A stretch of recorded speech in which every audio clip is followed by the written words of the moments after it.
febre amarela teve uma expansão grande no país, mas não foi de pessoa a pessoa. A expansão se deu pela epizootia. A epidemia diz respeito a pessoas. Em animais nós chamamos de epizootia. São Paulo, Rio de Janeiro, Salvador, Belo Horizonte, Brasília.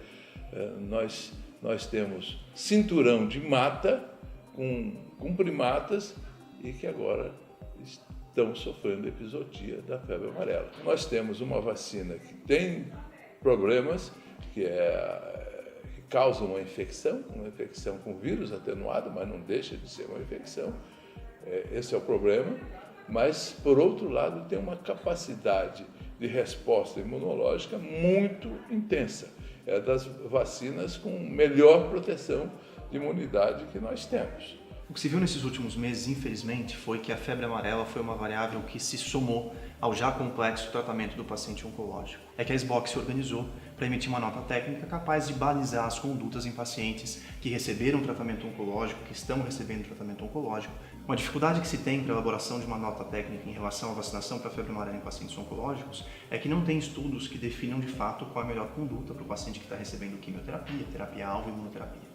Ou seja, essa nota técnica foi elaborada depois de uma consulta a diferentes especialistas, com base em algumas recomendações já vigentes e elaboradas por outras instituições, como por exemplo o CDC norte-americano, e depois de uma interpretação do perfil de tolerância de cada medicamento em cada situação, por exemplo, o tempo de imunossupressão, o potencial de toxicidades imunomediadas e daí por diante. Como recomendação geral, pacientes que estejam recebendo quimioterapia citotóxica, seja por via endovenosa ou por via oral, não devem receber a vacinação para a febre amarela por um intervalo de até 3 meses depois da descontinuação do tratamento.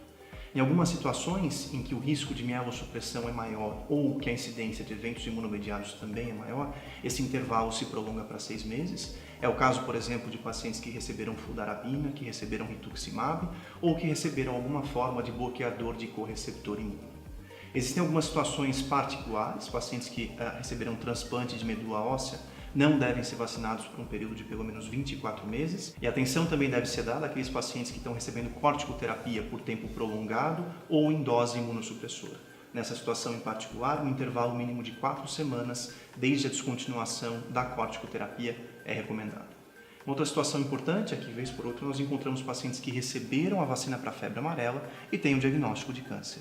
Nesse cenário, o intervalo mínimo recomendado para início do tratamento, desde que possível e desde que não coloque o paciente em risco adicional, é de 4 semanas. O paciente oncológico é um paciente muito especial do ponto de vista de imunidade.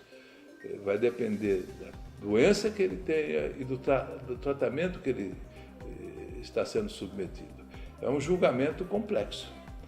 Por isso que essa nota técnica tem admiração dos infectologistas, porque a oncologia é uma área muito específica, muito complexa, muito especial e não há uma receita para todos os pacientes oncológicos. Naturalmente, até pela escassez de dados e pela limitação do que a gente tem de literatura, a nota técnica não cobre todos os cenários.